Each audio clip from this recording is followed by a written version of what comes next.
दोस्तों, हर एक इच्छाधारी नाग नागिन के पास उसकी नागमणि जरूर होती है। कहते हैं जब स्वाति नक्षत्र की पहली बारिश होती है तो उसकी पहली बूंद कोबरा सांप के मुंह में अगर चली जाए तो वो सांप अपने मुंह से नागमणि उत्पन्न करता है। जब एक सांप नागमणि पा लेता है तो उसमें कई सारी शक्ति आ जाती है, जैसे कि नाग का मनुष्य रूप धारण करना, मनचाही जगह पर पलक झपकते ही पहुंच जाना, अपना आकार कितना भी बड़ा कर देना और कितना भी छोटा ही क्यों ना कर लेना, ये सभी शक्तियां उसके पास आ जाती हैं। कहते हैं कि नागमणि की रोशनी बहुत ही ज्यादा तेज होती है कि इसका प्रकाश कई किलोमीटर दूर से भी देखा जा सकता है। परंतु दोस्तों, एक इच्छाधारी नागिन अपने नागमणि को हमेशा लोगों की नजरों से छुपा कर रखती है, परंतु जब भी कोई उसकी नागमणि उससे छीन लेता है तो वो नागिन का गुस्सा 7वें आसमान पर चला जाता है। ऐसी ही एक सच्ची घटना आज हम आपको बताने वाले हैं, जो कि बिहार के दरभंगा के एक ऐसे गांव में घटित हुई जो कि जंगल के बिल्कुल करीब बसा हुआ है। इस गांव में सौरभ और गोपाल नाम के दो व्यक्ति रहते थे। दोनों की काफी अच्छी दोस्ती थी और दिन के समय दोनों अपनी बकरियों को चराने के लिए जंगल साथ में ही जाया करते थे।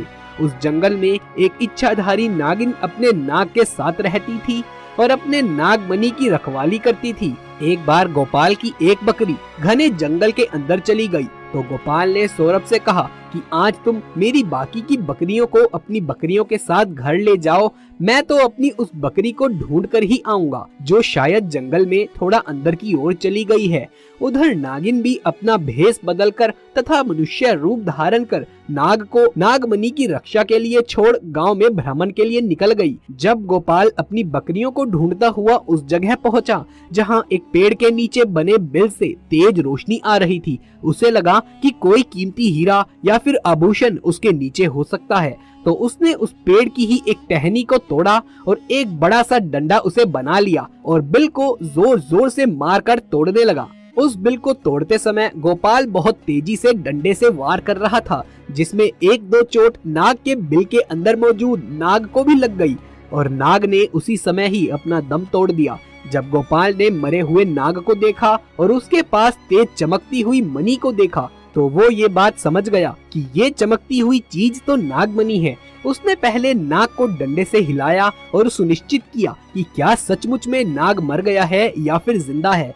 फिर जब उसने ये बात सुनिश्चित कर ली कि नाग सचमुच में मर गया है, तब अपनी जेब से रुमाल निकालकर उसके अंदर उस नागमणि को रखा और भागता हुआ तेजी से अपने घर की ओर निकल लिया और भूल गया कि वो बकरी को ढूंढने जंगल में आया था और वो बकरी अभी भी जंगल में ही रह गई थी।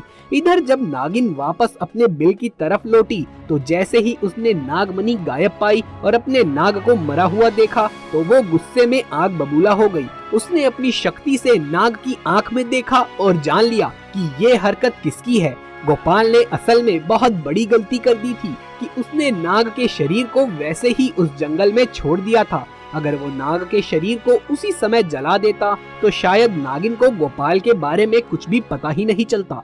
उधर गोपाल बहुत खुश था क्योंकि उसे दुनिया की सबसे शक्तिशाली चीज नागमणि जो मिल चुकी थी। गोपाल जब घर पहुंचा तो सबसे पहले उसने नागमणि को अपने हाथ में पकड़ा और ये इच्छा जताई कि उसकी जो बकरी जंगल में खो गई थी वो उसको दोबारा से मिल जाए।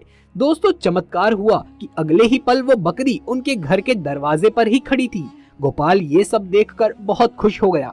उसने नागमणि की सहायता से अपने घर को ही बदल दिया और अब वो गांव का सबसे अमीर इंसान बन चुका था और वो भी केवल और केवल नागमणि की मदद से। उधर नागिन अपने नाग का बदला गोपाल से लेने के लिए बेकरार थी, परंतु वो विवश थी क्योंकि गोपाल के पास नागमणि थी और वो तब तक गोपाल को नुकसान नहीं पहुंचा सकती थी जब तक उसके पास वो नागमणि मौजूद हो। दोस्तों, कहते हैं कि इच्छाधारी नागिन बगैर नागमणि के भी कोई भी रूप धारण कर सकती है। अपनी इसी शक्ति का फायदा उठाकर नागिन ने एक सुंदर कन्या का रूप धारण किया और गोपाल किसी काम से एक बार जब अपने गांव से दूसरे गांव जा रहा था तब उसके रास्ते के बीच में वो नागिन आकर बैठ गई और रोने लगी। जब गोपाल ने देखा कि एक बहुत ही सुंदर स्त्री रो रही है तो वो तुरंत बैलगाड़ी को रोककर नीचे उतरता है और उस स्त्री से पूछता है कि आप रो क्यों रही हो। तो स्त्री के भेष में उस नागिन ने कहा कि मेरा नाम पायल है और मैं अपने पति के साथ दूसरे गांव में रहती थी,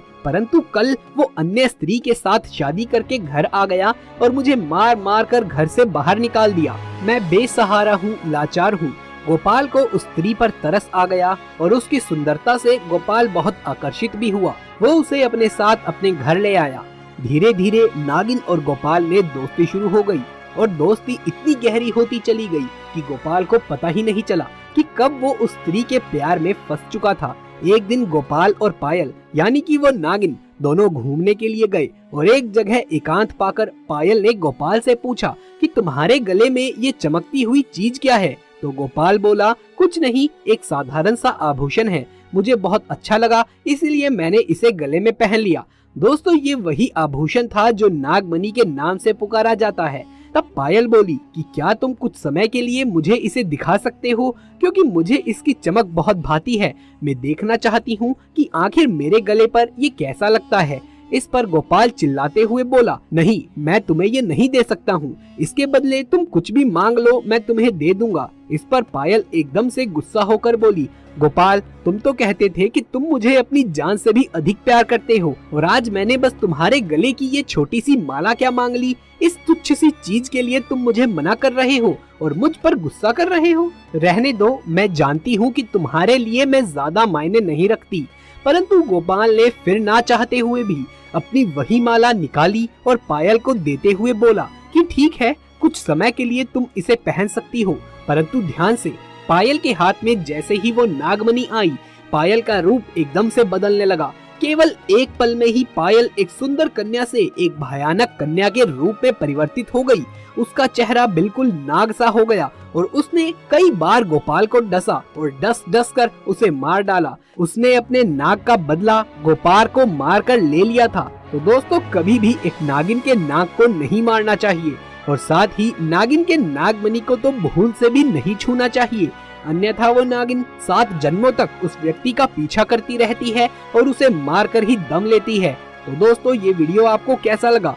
अगर ये वीडियो आपको अच्छा लगा हो तो इस वीडियो को एक लाइक करें और अपने दोस्तों और रिश्तेदारों में इस वीडियो को ज्यादा से ज्यादा शेयर करें। कमेंट बॉक्स में महादेव शिव के सच्चे भक्त हर हर महादेव जरूर से लिख दें। आगे भी ऐसे वीडियोस देखते रहने के लिए हमारे चैनल को सब्सक्राइब करके पास वाले बेल आइकन को भी दबा लीजिए। जल्द मुलाकात होगी आपसे किसी अगली वीडियो में।